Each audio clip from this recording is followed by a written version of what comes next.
അസ്സലാമു അലൈക്കും. ആരാ മോളെ ഈ ചെക്കൻ? മോൾക്കറിയുന്ന ആരെങ്കിലുമാണോ? ഉപ്പ അവളോട് ചോദിച്ചു. അവൾ കാര്യങ്ങളെല്ലാം മണിമണിയായി പറഞ്ഞുകൊടുത്തു. ഇവൻ പെണ്ണു കാണാൻ വേണ്ടി വന്നിരുന്നു. അവൻ ഒറ്റയ്ക്കായിരുന്നു വന്നത്. അവൻ വന്ന് അവളെ കണ്ട് സംസാരിച്ചു പോയി. ഞങ്ങളോടൊന്നും ഒരു വാക്കുപോലും സംസാരിച്ചിട്ടില്ല. ഇനി എന്താ ചെയ്യുക? എനിക്കൊന്നും അറിയുന്നില്ല. ഉപ്പ തലയിലും കൈവച്ച് പറഞ്ഞു. നിങ്ങൾ വിഷമിക്കേണ്ട. റാസിക്ക് ഇതിനൊരു പരിഹാരം കണ്ടെത്തും. ഞാൻ പറഞ്ഞത് നിങ്ങൾ അവളോട് പറയരുത്. ഞാൻ ഈ കാര്യം അവളോട് പറഞ്ഞതു മുതൽ അവൾക്ക് എന്നോട് ദേഷ്യമാണ്. അതാണ് അവൾ എൻ്റെ കൂടെ ഫുഡ് കഴിക്കാനൊന്നും വരാത്തത്. ഞാൻ എന്തായാലും ഇന്നൊരു ദിവസം മാത്രമേ ഇവിടെ നിൽക്കുകയുള്ളൂ. നാളെ ഞാൻ വീട്ടിലേക്ക് പോകും. അതാണ് നല്ലത്. അവൾ കണ്ണ് നിറച്ചുകൊണ്ട് പറഞ്ഞു. മോളോട് പോകണ്ട എന്ന് പറയാൻ കഴിയുന്നില്ല. മോൾ ഇവിടെ നിന്നാൽ അവൾക്ക് മോളോടുള്ള ശത്രുത കൂടുകയുള്ളൂ. അതുകൊണ്ട് മോള് നാളെ പൊയ്ക്കോ. ഇടയ്ക്കിടയ്ക്ക് ഉപ്പാനെയും ഉമ്മാനെയും കാണാൻ വന്നാൽ മതി. ഉപ്പയും ഉമ്മയും അതും പറഞ്ഞു നെറുകയിൽ ചുംബിച്ചു. അപ്പോഴാണ് അവരുടെ വീടിനു മുമ്പിൽ ഒരു ബുള്ളറ്റ് വന്ന് നിർത്തിയത്. അതിൽ നിന്ന് ഇറങ്ങുന്ന റാഷിയെയും ജുമിയെയും കണ്ട് സുഫിയുടെ കണ്ണ് നിറഞ്ഞു. ഒരു കൂസലുമില്ലാതെ റാഷി സിറ്റൗട്ടിൽ കയറിയിരുന്നു. നീ ആരോട് ചോദിച്ചിട്ടാ എൻ്റെ വീട്ടിലേക്ക് കയറിയത്? ഉപ്പ ദേഷ്യപ്പെട്ടു. അതെന്ത് ചോദ്യം ഉപ്പ? ഇത് എൻ്റെ പെണ്ണിൻ്റെ വീടല്ലേ? ആരാടാ തൻ്റെ പെണ്ണ്? അത് നീ മാത്രം തീരുമാനിച്ചാൽ മതിയോ? മര്യാദയ്ക്ക് ഇറങ്ങിക്കോണം ഈ വീട്ടിൽ നിന്ന്, അല്ലെങ്കിൽ എൻ്റെ തനി സ്വഭാവം നീ അറിയും. നാണമുണ്ടോ ഡി നിനക്ക്? ഇവനെ കാണാൻ വേണ്ടിയാണോ നീ ഫ്രണ്ടിനെ കാണാനാണെന്ന് പറഞ്ഞു പോയത്? ഉപ്പ ജിമിയോട് ദേഷ്യപ്പെട്ടു. അവൾ തല താഴ്ത്തി നിന്നു. എല്ലാം ഈ നശിച്ചവൾ പറഞ്ഞിട്ടുണ്ടാവും അല്ലേ? ജുമി സുഫിയെ ചൂണ്ടി ചോദിച്ചു. അതെ, ഇവൾ എൻ്റെ മോളാ. ഇവളാണോ നശിച്ചത് അതോ നീയാണോ നശിച്ചത് എന്നെല്ലാവർക്കും അറിയാം. നിനക്ക് നല്ല രീതിയിൽ ഇവൾ തന്നെ പറഞ്ഞു തന്നില്ലേ? അതൊക്കെ നീ പുച്ഛിച്ചു തള്ളി. ഇനി നീ അനുഭവിക്കും. എന്തിനു വേണ്ടിയാണ് ഈ നശിച്ചവനെ ഈ കുടുംബത്തിലേക്ക് കയറ്റിയത്? ആരെന്ത് പറഞ്ഞാലും എൻ്റെ മനസ്സ് മാറുന്നില്ല. ഞാൻ ഇവനെ തന്നെ കല്യാണം കഴിക്കുകയുള്ളൂ. അവൾ അതും പറഞ്ഞു റൂമിലേക്ക് പോയി. പിറകെ റാഷിയും. കുറച്ചു കഴിഞ്ഞപ്പോൾ റാസി വന്നു. അത് അവർക്ക് ആശ്വാസമായി. എന്താണ് പ്രശ്നങ്ങളൊക്കെ? ജുമിക്ക് എങ്ങനെ അവനെ കിട്ടി? അറിയാതെ പോലും അവൻ്റെ കയ്യിൽ ഒന്നും പെടാതിരിക്കൽ ആണ് നല്ലത്. അവൻ്റെ കയ്യിൽ പെട്ടവർ ഒന്നും രക്ഷപ്പെടുകയില്ല. ഒരുപാട് പേരുടെ കണ്ണീരിൻ്റെ ശാപം അവനുണ്ട്. എത്ര പെൺകുട്ടികളുടെ ജീവിതം അവൻ കാരണം ഇല്ലാതായിട്ടുണ്ടെന്ന് അറിയോ? ജുമിയെ എങ്ങനെയെങ്കിലും പറഞ്ഞു മനസ്സിലാക്കണം, അല്ലെങ്കിൽ അത് നമ്മുടെ കുടുംബത്തിന് ഒരു ചീത്തപ്പേരാകും. റാസി ഗൗരവത്തോടെ പറഞ്ഞു. അറിയില്ല മോനെ, എങ്ങനെ അവനെ കിട്ടി എന്നറിയില്ല. ആരെന്തു പറഞ്ഞാലും അവൾ അവനെ തന്നെ കല്യാണം കഴിക്കുകയുള്ളൂ എന്ന് പറഞ്ഞു. എങ്ങനെയെങ്കിലും അവളെ പറഞ്ഞു മനസ്സിലാക്ക് മോനെ, ഉപ്പ റാസിയോട് പറഞ്ഞു. ഞാൻ പരമാവധി ശ്രമിക്കുന്നുണ്ട്. അവൻ അവരെ സമാധാനിപ്പിച്ചു. ജുമിയും റാഷിയും ജുമിയുടെ റൂമിലേക്കാണ് പോയത്. അവർ കുറച്ചു നേരം സംസാരിച്ചിരുന്നു. അപ്പോഴാണ് അവൻ്റെ ഫോണിലേക്ക് ഒരു കോൾ വന്നത്. സ്ക്രീനിൽ മൈ ബേബി എന്ന് കണ്ടതു റാഷി ജുമിയുടെ മുഖത്തേക്ക് നോക്കി. അവളും സ്ക്രീനിലെ പേര് കണ്ടിട്ടുണ്ടായിരുന്നു. അവൻ കോൾ എടുത്തില്ല. അതാരാ വിളിക്കുന്നത്? കോൾ എടുക്ക്, ജുമി പറഞ്ഞു. അത്യാവശ്യമുള്ളവർ ഒന്നുമല്ല, അതെൻ്റെ ഫ്രണ്ടാണ്. നീ പറയ്. അവർ വീണ്ടും സംസാരത്തിലേക്ക് പോയി. വീണ്ടും വീണ്ടും ആ നമ്പറിൽ നിന്ന് കോൾ വന്നു. അവസാനം ജുമി തന്നെ ഫോൺ എടുത്തു. ഹലോ, എന്താടാ ഫോൺ എടുക്കാൻ ഇത്ര ബുദ്ധിമുട്ട്? നീ ഇന്ന് വരാമെന്ന് പറഞ്ഞിട്ട് വന്നില്ലല്ലോ. ഞാൻ നിന്നെ എത്ര നേരമായി കാത്തിരിക്കുന്നു. ഒരു പെണ്ണിൻ്റെ ശബ്ദം കേട്ടതും ജുമി റാഷിയുടെ മുഖത്തേക്ക് നോക്കി. അവളുടെ മുഖത്തുള്ള ഭാവവ്യത്യാസം കണ്ട് അവൻ ഫോൺ അവളുടെ കയ്യിൽ നിന്ന് വാങ്ങി. നിന്നോട് ഞാൻ പറഞ്ഞിട്ടില്ലേ വിളിക്കരുതെന്ന്? ഞാൻ പറഞ്ഞിട്ടില്ല നിന്നോട് കാത്തിരിക്കാൻ. ഇനി ഇതിലേക്ക് വിളിച്ചു പോകരുത്. ഓരോ ശല്യങ്ങൾ. അവൻ അതും പറഞ്ഞു കോൾ കട്ട് ചെയ്തു. എപ്പോഴും വിളിക്കുന്ന ഒരു ശല്യമാണത്. എത്ര പറഞ്ഞാലും മനസ്സിലാവില്ല. ജുമി എന്തെങ്കിലും ചോദിക്കുന്ന മുമ്പ് തന്നെ റാഷി അങ്ങോട്ട് പറഞ്ഞു. അതിന് ഞാനൊന്നും ചോദിച്ചില്ലല്ലോ. നീ ചോദിച്ചില്ല, ഞാൻ അങ്ങോട്ട് പറഞ്ഞു. എന്തായാലും ഞാൻ പോകട്ടെ ട്ടോ. റാഷി അവളെ കവിളിൽ തട്ടി പറഞ്ഞു. അവർ രണ്ടുപേരും റൂമിന് പുറത്തിറങ്ങിയതും മുമ്പിൽ നിൽക്കുന്ന റാസിയെ കണ്ട് ഒന്ന് ഞെട്ടി. കൂടെ ഉള്ളവളെ കണ്ടപ്പോൾ അവൻ്റെ മുഖം വിളറി വെളുത്തു. നീ ആരോട് ചോദിച്ചിട്ടാ ഇവളെ റൂമിൽ കയറിയത്? റാസി അവൻ്റെ ഷർട്ടിൻ്റെ കോളറിൽ പിടിച്ച് ചോദിച്ചു. ഞാൻ ഇവളോട് ചോദിച്ചിട്ട് അതിന് നിനക്കെന്താ? നീ നിൻ്റെയും നിൻ്റെ പെണ്ണിൻ്റെയും കാര്യം നോക്കിയാൽ മതി എന്ന് ഞാൻ നിന്നോട് പറഞ്ഞില്ലേ? റാസിൻ്റെ കൈ തട്ടി മാറ്റി. റാസിയുടെ കൈ റാഷിൻ്റെ മുഖത്ത് പതിഞ്ഞു. എനിക്ക് നിൻ്റെ കാര്യവും നോക്കാനുള്ള അവകാശമുണ്ട് കേട്ടോടാ. ഇതാ ഇവളെ നിനക്കറിയോ? റാസി അതും പറഞ്ഞു. അവളെ റാഷിയുടെ മുമ്പിലേക്ക് ഉന്തി. റാഷിയും അവളും മുഖത്തോട് മുഖം നോക്കി. നിനക്ക് സത്യത്തിൽ എത്ര പെണ്ണാണ്? ഇവളെയാണോ അതോ മറ്റവളെയാണോ നിനക്ക് വേണ്ടത്? റാസി അത് ചോദിച്ചപ്പോൾ അവൻ ഒന്നും മിണ്ടിയില്ല. എന്താണ് നിന്റെ നാവ് ഇറങ്ങിപ്പോയോ? റാസിയുടെ ശബ്ദം ഉച്ചത്തിലായിരുന്നു. ഇനി നിങ്ങളോട് രണ്ടു പേരോടും ചോദിക്കട്ടെ, രണ്ടുപേരും എന്ത് കണ്ടിട്ടാണ് ഇവനെ സ്നേഹിക്കുന്നത്? നിങ്ങളെ വീട്ടുകാർ ചതിച്ച് നിങ്ങൾ എന്തിനാണ് ഈ പണിക്ക് നിന്നത്? റാസി രണ്ടു പേരോടായി പറഞ്ഞു. രണ്ടുപേരും തല താഴ്ത്തി നിന്നതല്ലാതെ ഒന്നും പറഞ്ഞില്ല. ഇപ്പോൾ രണ്ടു പേർക്കും മനസ്സിലായല്ലോ. രണ്ടുപേരെ വീട്ടിലും ഇവൻ പെണ്ണ് കാണാൻ വന്നിട്ടുണ്ട്. ഇനിയിപ്പോൾ രണ്ടു പേരെയും അവൻ വിവാഹം ചെയ്യേണ്ടി വരും. എനിക്ക് താല്പര്യമില്ല, രണ്ടുപേരും ഒപ്പം പറഞ്ഞു. അത് കേട്ട് റാഷി അവരെ നോക്കി. പ്ലീസ്, ദയവ് ചെയ്ത് ഇനി എൻ്റെ ജീവിതത്തിലേക്ക് വരരുത്. ഇനിയെങ്കിലും ഞാൻ എൻ്റെ കുടുംബത്തോടൊപ്പം ഹാപ്പിയായി ജീവിക്കട്ടെ. ഇത്രയും കാലം നിന്നെ സ്നേഹിച്ചു, വീട്ടുകാരെ വെറുത്തു. ഇനി അവരെ വേദനിപ്പിക്കാൻ എനിക്ക് കഴിയില്ല. സമയമാകുമ്പോൾ അവർ തന്നെ നല്ല ബന്ധം കൊണ്ടുവരും. അതുവരെ ഞാൻ കാത്തിരിക്കും. ഇനി നീയും ഞാനും തമ്മിൽ ഒരു ബന്ധവുമില്ല. അതും പറഞ്ഞു അവൾ പോയി. ഇനി നിനക്കും ഇത് തന്നെയാണോ പറയാനുള്ളത്? പറഞ്ഞോ, ഒരു കുഴപ്പവുമില്ല. ഞാനിതൊക്കെ അനുഭവിക്കാൻ ബാധ്യസ്ഥനാണ്. റാഷി ചിരിച്ചുകൊണ്ട് ജുമിയോട് പറഞ്ഞു. ജുമി ഒന്നും മിണ്ടാതെ റൂമിലേക്ക് പോയി. എന്തായാലും ഞാനായിട്ട് ഇനി ആരുടെയും കുടുംബത്തിന് ചീത്തപ്പേരുണ്ടാക്കുന്നില്ല. ഞാൻ പോയേക്കാം. റാഷി അതും പറഞ്ഞു ബൈക്കെടുത്തു പോയി. അവൻ പോയി എന്നറിഞ്ഞതും ജുമി താഴേക്ക് വന്നു. ഉപ്പയും ഉമ്മയും സുഫിയും റാസിയും സോഫയിൽ ഇരിക്കുകയാണ്. അവൾ വന്ന് അവരുടെ അടുത്തിരുന്നു. അവളെ ആരും മൈൻഡ് ചെയ്തില്ല. അവൾക്ക് സങ്കടമായി. നിങ്ങൾക്കൊക്കെ എന്നോട് ദേഷ്യമാണോ? അവൾ തല താഴ്ത്തി ചോദിച്ചു. ഞങ്ങൾക്ക് എന്തിനാ നിന്നോട് ദേഷ്യം? ഞങ്ങളെ ആരെയും നീ ഒന്നും ചെയ്തിട്ടില്ലല്ലോ, പിന്നെ എന്തിനാ ദേഷ്യം? റാസിയാണ് മറുപടി പറഞ്ഞത്. ഞാൻ നിങ്ങളോട് ചെയ്തത് തെറ്റായിപ്പോയി. സുഫിയെ ഞാൻ വേദനിപ്പിച്ചു. എന്നോട് ക്ഷമിക്കണേ. അവൾ സുഫിയുടെ കൈ മുറുകെ പിടിച്ചു. ഞാൻ ഇതിലേറെ വേദന സഹിച്ചതാ. അതുകൊണ്ട് ഇതൊന്നും പ്രശ്നമല്ല. എനിക്ക് നിന്നോടൊരു ദേഷ്യവുമില്ല. നീ ഇപ്പോഴെങ്കിലും സത്യം മനസ്സിലാക്കിയല്ലോ, അത് മതി. അവൾ അതും പറഞ്ഞു പുഞ്ചിരിച്ചു. ഞാൻ എന്തായാലും ഇന്ന് സൊഫിയയും കൂട്ടി പോകാണ്. അവൾക്ക് എന്തോ ചെറിയ സുഖമില്ല. ഇനി പിന്നെ വരണ്ട്. റാസി ആരുടെയും മറുപടിക്ക് കാത്തു നിൽക്കാതെ അവളെയും കൂട്ടി ഇറങ്ങി. ഉമ്മയും ഉപ്പയും നിറഞ്ഞ കണ്ണുകളോടെ അവരെ നോക്കി പുഞ്ചിരിച്ചു. ജുമിക്ക് സങ്കടം അടക്കാനായില്ല. അവൾ കാരണമാണ് സൊഫിയുടെ മനസ്സ് വേദനിച്ചത്. റാഷിയും ജുമിയും അവളെപ്പറ്റി പറഞ്ഞത് അവളെ മനസ്സിൽ നീറിപ്പുകഞ്ഞു. കാറിലിരുന്നത് മുതൽ റാസി സൊഫിയെ ശ്രദ്ധിച്ചു. എന്തോ വല്ലാതെ അവൾ അലട്ടുന്നുണ്ടെന്ന് അവന് മനസ്സിലായി. അവൻ വണ്ടി സൈഡാക്കിയത് കണ്ട് സൊഫി അവൻ്റെ മുഖത്തേക്ക് സംശയത്തോടെ നോക്കി. തന്നെ നോക്കി നിൽക്കുന്ന അവനെ കണ്ട് അവളുടെ തല താഴ്ന്നു. എന്ത് പറ്റി മോളെ? ആ വിളി കേട്ടതും അവളുടെ മനസ്സ് പൊട്ടി. അതൊരു കരച്ചിലായി മാറി. അവൻ അവളെ ചേർത്ത് പിടിച്ചു. എന്താണ്? എന്തെങ്കിലും വയ്യായ്ക ഉണ്ടെങ്കിൽ പറയ്, ഹോസ്പിറ്റലിൽ പോകാം. അവൻ ചോദിച്ചതിന് അവളില്ലെന്ന് തലയാട്ടി. പിന്നെ എന്തിനാ ഇങ്ങനെ കരയുന്നത്? ഞാൻ പറഞ്ഞിട്ടില്ലേ ഇങ്ങനെ കരയരുതെന്ന്? എനിക്ക് സഹിക്കാൻ കഴിയുന്നില്ല. വീട്ടിലേക്ക് തന്നെ പോകണോ? വീട്ടിൽ നിന്ന് പോന്നതിന് ആണോ? അവൻ ചോദിച്ചതിനൊന്നും അവൾ മറുപടി പറഞ്ഞില്ല.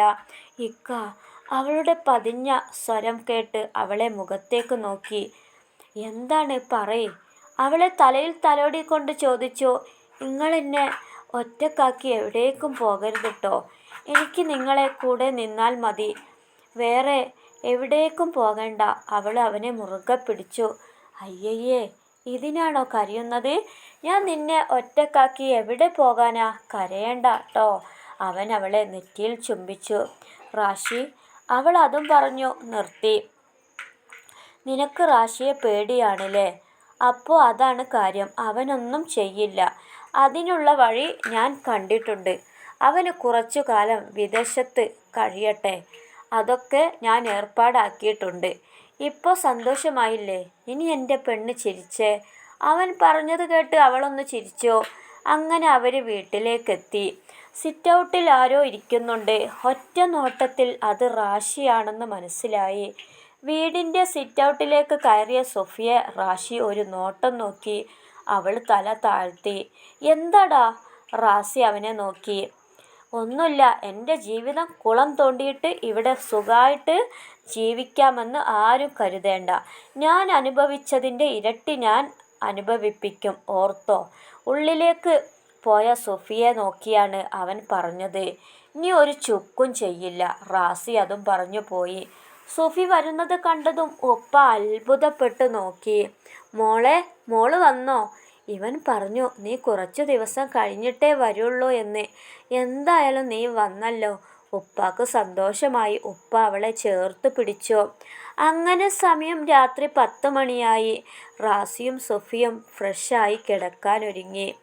അതാ, വെള്ളം എടുത്തില്ലല്ലോ. ഞാൻ ഇപ്പോൾ വരാം.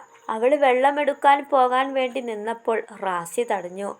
വേണ്ട വേണ്ട, ഞാൻ പോയിക്കോളാം. അവൻ പോകാൻ വേണ്ടി നിൽക്കുമ്പോൾ അവൻ്റെ ഫോൺ ബെല്ലടിച്ചു. കമ്പനി മാനേജർ ആണല്ലോ. ഞാൻ ഇതൊന്ന് അറ്റൻഡ് ചെയ്യട്ടെ ട്ടോ. അവൻ അതും പറഞ്ഞു ബാൽക്കണിയിലേക്ക് പോയി. സൊഫി വെള്ളമെടുക്കാൻ അടുക്കളയിലേക്കും. അടുക്കളയിലെത്തി ലൈറ്റിട്ട് ഒരു കപ്പിൽ വെള്ളമെടുത്തു തിരിഞ്ഞതും പിന്നിൽ ആരോ നിൽക്കുന്നതായി തോന്നി. പെട്ടെന്ന് തന്നെ അവൾ തിരിഞ്ഞു നോക്കി. നീയായിരുന്നോ? അത് റഫി ആയിരുന്നു. എന്താ ഇത്താ? റാഷിയാണെന്ന് വിചാരിച്ചോ? അവൻ ഉറങ്ങി. ഞാൻ ഫുഡ് കഴിച്ചിട്ടില്ല. അപ്പോൾ കഴിക്കാൻ വന്നതാ. ഇത്ത കഴിച്ചോ? ആ, ഞാൻ കഴിച്ചു. ഞാൻ കൂടെ നിൽക്കണോ? ഏയ് വേണ്ട ഇത്താ, പൊയ്ക്കോ. അവനൊന്ന് പുഞ്ചിരിച്ചു. ഓ, ഇവൻ്റെ ഇരട്ടയായ റാഷിക്ക് മാത്രമെന്താ ഇങ്ങനത്തെ സ്വഭാവം?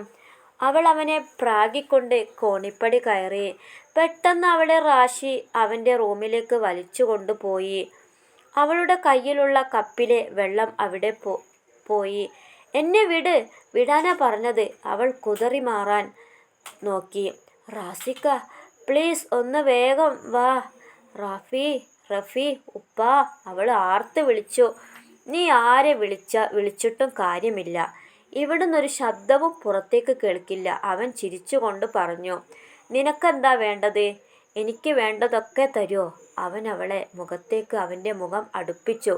അവൾ അവൻ്റെ വയറിന് ഒരു ചവിട്ട് കൊടുത്തു. അവൻ വേദന കൊണ്ട് അവിടെ ഇരുന്നു. എടി, നിന്നെ ഞാൻ വെറുതെ വിടില്ല. റാഷി എഴുന്നേറ്റപ്പോഴേക്കും അവൾ വാതിലിൻ്റെ അടുത്തേക്ക് ഓടി. അവിടേക്ക് ഓടിയിട്ട് കാര്യമില്ല മോളെ. താക്കോൽ എൻ്റെ കയ്യിലാണ്. അവൻ അതും പറഞ്ഞു താക്കോൽ കാണിച്ചു കൊടുത്തു. ഫുഡ് കഴിച്ചു വരുന്ന റഫി മുകളിലേക്ക് കയറി വന്നതും വെള്ളത്തിൽ വഴുതി റാസിയുടെ റൂമിൻ്റെ വാതിലിൽ ഇടിച്ചു. വാതിൽ അടച്ചിട്ടില്ല. തുറന്നു വന്നോ? സൊഫിയാണെന്ന് കരുതി റാസി പറഞ്ഞു. അതൊക്കെ വരാം. ആദ്യം എന്നെ ഒന്ന് പിടിക്ക് റാസി. റഫിയുടെ ശബ്ദം കേട്ട് റാസി വാതിൽ തുറന്നു. എന്താടാ നീ ഇവിടെ കിടക്കുന്നത്? റൂമിൽ പോയി കിടക്കടാ. റാസി അത് പറഞ്ഞപ്പോൾ റഫി പറഞ്ഞു. ഷോ, കണ്ണിൽ ചോരയില്ലാത്ത സാധനം. ഞാൻ ഇവിടെ കിടന്നതല്ല. ഞാൻ വഴുതി വീണതാ. ഇവിടെ ആരാ മൂത്രമൊഴിച്ചത്? റഫി അത് ചോദിച്ചപ്പോൾ റാസി ചിരിച്ചുകൊണ്ട് പറഞ്ഞു. നീ തന്നെയായിരിക്കും, അല്ലെങ്കിൽ റാഷി ആയിരിക്കും. നിങ്ങളെ റൂമിൻ്റെ മുമ്പിൽ അല്ലേ? അല്ല, നീ ഇപ്പോൾ എവിടുന്നാ വരുന്നത്? ഞാൻ നേരത്തെ ഫുഡ് കഴിച്ചിട്ടില്ലായിരുന്നു. ഇപ്പോൾ ഫുഡ് കഴിച്ചു വന്നതാ. സൊഫി ഇല്ലേ അവിടെ? അവൾ കുറേ നേരമായല്ലോ വെള്ളമെടുക്കാൻ പോയിട്ട്. ഇതുവരെ വന്നില്ലല്ലോ. വന്നില്ലേ? പിന്നെ എവിടെ പോയി? അവിടെ ഇല്ല. അവിടുന്ന് നേരത്തെ തന്നെ പോയിട്ടുണ്ടല്ലോ. എന്നോട് കാവൽ ഇരിക്കണോ എന്ന് ചോദിച്ചു. ഞാൻ വേണ്ട, നിങ്ങൾ പൊയ്ക്കോളൂ എന്ന് പറഞ്ഞു. അപ്പോൾ തന്നെ റൂമിലേക്ക് പോയിട്ടുണ്ടല്ലോ, ഇങ്ങോട്ട് എത്തിയില്ലേ? ഇല്ലല്ലോ. റാഷി റൂമിൽ ഉണ്ടോ? റാസി വേവലാതിയോടെ ചോദിച്ചു. അവൻ കുറേ നേരമായി ഉറങ്ങിയിട്ട്. പക്ഷേ നിങ്ങളുടെ റൂമിൻ്റെ മുമ്പിൽ ആണല്ലോ വെള്ളം പോയിട്ടുള്ളത്. അത് ഇനി അവളുടെ കയ്യിൽ നിന്ന് പോയതാണോ? നീ നിങ്ങളെ റൂം തുറക്ക്, റാസി പറഞ്ഞു. റഫി റൂം തുറക്കാൻ നോക്കി. ഇത് ഉള്ളിൽ നിന്ന് ലോക്കാണല്ലോ. അവൻ മനഃപൂർവ്വം ചെയ്തതാണോ? ഇനിയിപ്പോ ഇത്ത ഈ റൂമിൽ ഉണ്ടാകുമോ? അവൻ പറഞ്ഞത് കേട്ടപ്പോൾ റാസി ആകെ ബേജാറായി. എടാ റാഷി, തുറക്ക്, മര്യാദക്ക് തുറക്ക്. പുറത്തുനിന്ന് ഒരു സൗണ്ടും അകത്തേക്ക് കേൾക്കുന്നില്ല, അകത്തുനിന്ന് പുറത്തേക്കും കേൾക്കുന്നില്ല. റഫി, നീ ഇവിടെ തന്നെ നിൽക്ക്. ഞാൻ ഞങ്ങളെ റൂമിലെ ബാൽക്കണി വഴി നിങ്ങളെ റൂമിലെ ബാൽക്കണിയിലേക്ക് ചാടാം. ബാൽക്കണി വാതിൽ അടച്ചിട്ടില്ലെങ്കിൽ അവളെ രക്ഷിക്കാൻ കഴിയും. റാസി അതും പറഞ്ഞു അവൻ്റെ റൂമിലെ ബാൽക്കണിയിലേക്ക് പോയി. ആ ബാൽക്കണി വഴി മറ്റേ റൂമിലെ ബാൽക്കണിയിലേക്ക് ചാടി. എന്തോ ശബ്ദം കേട്ടത് കൊണ്ടാവാം റാഷി സുഫിയെ പിടിച്ച് കർട്ടൻ്റെ മറവിലേക്കാക്കിയത്. കൈ ജനാലയിലും കെട്ടി. ശബ്ദം വച്ചാൽ നിന്നെ ഞാൻ കൊല്ലും, മിണ്ടിപ്പോകരുത്, റാഷി ഒരു താക്കീതോളം പറഞ്ഞു. ഭയം കൊണ്ട് അവൾ ഒന്നും മിണ്ടിയില്ല. റാഷിയുടെ റൂമിലെ ബാൽക്കണി വാതിൽ തുറന്നു. പെട്ടെന്ന് റാസിയെ കണ്ടതു റാഷി ഞെട്ടി. അവൻ ഞെട്ടൽ മറച്ചുവെച്ച് കട്ടിലിൽ കിടന്നു. ഡാ, എവിടെയാടാ സുഫി? റാസി ദേഷ്യത്തോടെ ചോദിച്ചു.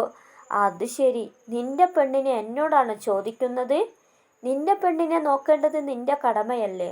അതിന് എന്നോട് ചോദിച്ചിട്ട് ഞാൻ എങ്ങനെ കണ്ടെത്താനാ? അവൻ ഒരു കൂസലുമില്ലാതെ പറഞ്ഞു. റാസി ആകെ കൺഫ്യൂഷനായി. എവിടെ വാതിലിൻ്റെ ചാവി? റാസി ചോദിച്ചു. എന്തിനാ നിനക്കിപ്പോൾ ഞങ്ങളുടെ വാതിലിൻ്റെ ചാവി? റാഷി ചോദിച്ചു. അവൻ ആകെ കുഴങ്ങി. അവൻ അങ്ങോട്ടും ഇങ്ങോട്ടും നോക്കി. എന്താടാ, നിന്റെ പെണ്ണിനെ കാണുന്നില്ലേ? ആരുടെ കൂടെ ഇറങ്ങിപ്പോയിട്ടുണ്ടാവും. അവൻ അത് പറഞ്ഞതേ ഓർമ്മയുള്ളൂ. പിന്നെ നിലത്താണ് അവൻ കിടന്നത്. എൻ്റെ പെണ്ണിനെ പറ്റി പറയാൻ നിനക്ക് 100 നാവാണല്ലോടാ. നീ തന്നെ അവിടെ എന്തെങ്കിലും ചെയ്തിട്ടുണ്ടാകും. സത്യം പറഞ്ഞോ? റാഷിയുടെ മുടിയിൽ പിടിച്ച് ചോദിച്ചു. അപ്പോഴാണ് കർട്ടൻ്റെ അവിടെ ഇളകുന്നത് കണ്ടത്. അവൻ കർട്ടൻ്റെ അടുത്തേക്ക് പോകാൻ നിന്നതു റാഷി കർട്ടൻ്റെ മുമ്പിൽ തടഞ്ഞു നിന്നു. മാറടാ, എൻ്റെ റൂമിൽ നീ പോലീസ് ആവല്ലേ. അതൊക്കെ ബാക്കിയുള്ളവരുടെ റൂമിൽ നടക്കും, എൻ്റെ റൂമിൽ നടക്കില്ല. എൻ്റെ റൂമിൽ നിന്ന് ഇറങ്ങിപ്പോ. റാഷി അവനെ പോകാൻ സമ്മതിച്ചില്ല. റാസി അവനെ ധൈര്യത്തോടെ മാറി നിൽക്കടാ. റാസി അവൻ്റെ കൈ പിടിച്ച് മാറ്റി. അവൻ ഒരു ഭാഗത്തേക്ക് തെറിച്ചു. കർട്ടൻ മാറ്റിയതു സുഫി റാസിയുടെ കൈകളിലേക്ക് വീണു. മൂക്കും വായും കെട്ടിയതിനാൽ ശ്വാസമെടുക്കാൻ കഴിയാതെ ബോധം കെട്ടതായിരുന്നു. അവൾ വീണത് കണ്ടതു റാഷി ഒന്ന് പേടിച്ചു. പക്ഷേ അവൻ അത് പുറത്ത് കാണിക്കാതെ പുച്ഛിച്ചു തള്ളി. എടാ, ഇനിയെങ്കിലും ഒന്ന് വാതിൽ തുറക്ക്. റാസിയുടെ കണ്ണുകൾ നിറഞ്ഞിരുന്നു. പാവം തോന്നിയത് കൊണ്ടാണോ അറിയില്ല, പേടി കൊണ്ടാണോ അറിയില്ല, റാഷി വാതിൽ തുറന്നു. വാതിൽ തുറന്നതും റഫി റൂമിലേക്ക് കയറി. റാസിയുടെ കൈകളിൽ സുഫിയെ കണ്ടതും റാഷിയെ ദേഷ്യത്തോടെ നോക്കി. റാസി സുഫിയെ എടുത്ത് അവരെ റൂമിലേക്ക് പോയി. കൂടെ റഫിയും. ഞാൻ ഉപ്പാനെ വിളിക്കാം. റഫി താഴേക്ക് പോകാൻ നിന്നപ്പോൾ റാസി തടഞ്ഞു. വേണ്ട, ഉപ്പ ഉറങ്ങിക്കോട്ടെ, ഇപ്പോൾ ആരെയും വിളിക്കേണ്ട. നീ കുറച്ച് വെള്ളമെടുക്ക്. റഫി ബാത്റൂമിൽ കയറി വെള്ളം കൊണ്ട് വന്നു. റാസി അത് അവളുടെ മുഖത്ത് തെളിച്ചു. അവൾ പതുക്കെ കണ്ണു തുറന്ന് ചുറ്റും നോക്കി. റാസിയെ കണ്ടതും അവളുടെ കണ്ണുകൾ വിടർന്നു. റാസിക്ക, അവൾ വിളിച്ചു. മോളെ, നിനക്ക് എന്ത് പറ്റി? അവൻ നിന്നെ എന്തെങ്കിലും ചെയ്തോ? റാസി കണ്ണ് നിറച്ചുകൊണ്ട് ചോദിച്ചു. ഇല്ല റാസിക്ക, അവൾ ഒന്ന് പുഞ്ചിരിച്ചുകൊണ്ട് പറഞ്ഞു. പെട്ടെന്ന് അവൾ ബാത്റൂമിലേക്ക് ഓടി. പിന്നാലെ റാസി ചെന്ന് നോക്കി. അവൾ ഛർദ്ദിച്ചത് കണ്ട് അവൻ ആകെ ബേജാറായി. റഫി, നീ കുറച്ച് വെള്ളം കൊണ്ടുവാ. വാതിലിൻ്റെ അടുത്തു നിൽക്കുന്ന അവനെ പറഞ്ഞയച്ചു. അവൻ വെള്ളവുമായി വന്നു. വെള്ളം കുടിച്ചതും അതും ഛർദ്ദിച്ചു. അവൾ ആകെ ക്ഷീണിച്ചു. റാസി അവളെ പിടിച്ച് കട്ടിലിൽ ഇരുത്തി. വാ മാറ്റ്, നമുക്ക് ഹോസ്പിറ്റലിൽ പോകാം, റാസി അവളോട് പറഞ്ഞു. ഏയ് വേണ്ട, ഇത് കുഴപ്പമില്ല, അവൾ അതും പറഞ്ഞു കിടന്നു. റാസി, ഉമ്മ എണീറ്റിട്ടുണ്ട്. ആർക്കാ വെള്ളം എന്ന് ചോദിച്ചു. എന്നോട് റഫി അത് പറഞ്ഞപ്പോൾ റാസി പറഞ്ഞു. ഇനിയിപ്പോ ഇങ്ങോട്ട് വരുമോ? ഏയ് ഇല്ല, അവൻ സ്വയം പറഞ്ഞു. കുറച്ചു കഴിഞ്ഞപ്പോൾ സൊഫി വീണ്ടും ബാത്റൂമിലേക്ക് ഓടി. റാസിക്ക് ചെറിയൊരു സംശയം തോന്നി. ഇതെന്താപ്പോ ഇങ്ങനെ? എന്തായാലും ഹോസ്പിറ്റലിൽ പോയി നോക്കിയാലോ? അവൻ അതും പറഞ്ഞു സൊഫിയെ നോക്കാൻ പോയി. റാസിക്ക, എനിക്ക് വയ്യ. അവളുടെ വാക്കുകൾ കുഴഞ്ഞു. എന്താണ്? വാ നമുക്ക് ഹോസ്പിറ്റലിൽ പോകാം. അവളൊന്നും മിണ്ടിയില്ല. അവളെയും കൂട്ടി റാസി വണ്ടിയുടെ ചാവി എടുത്ത് താഴേക്കിറങ്ങി. റാഷി ഒരു ഭയത്തോടെ അവരെ നോക്കുന്നുണ്ട്. അവര് താഴേക്കിറങ്ങിയപ്പോൾ ആണ് ഉമ്മ മുമ്പിൽ നിൽക്കുന്നത് കണ്ടത്. എന്താണ് മോളെ? എന്ത് പറ്റി? ഛർദിച്ചു എന്ന് പറഞ്ഞു. എന്തെങ്കിലും വയ്യായ്ക ഉണ്ടോ? ഉമ്മ ചോദിക്കുന്നത് കേട്ട് റാസി തൊള്ള പൊളിച്ച് നിന്നു. അവൻ കണ്ണ് തിരുമ്മി നോക്കി. ആ സ്വപ്നം ഒന്നും അല്ലല്ലോ. ഇതിപ്പോ എന്താ സംഭവം? എടാ, നോക്കി നിൽക്കാതെ മോളെ ഹോസ്പിറ്റലിൽ കൊണ്ടുപോകാൻ നോക്ക്.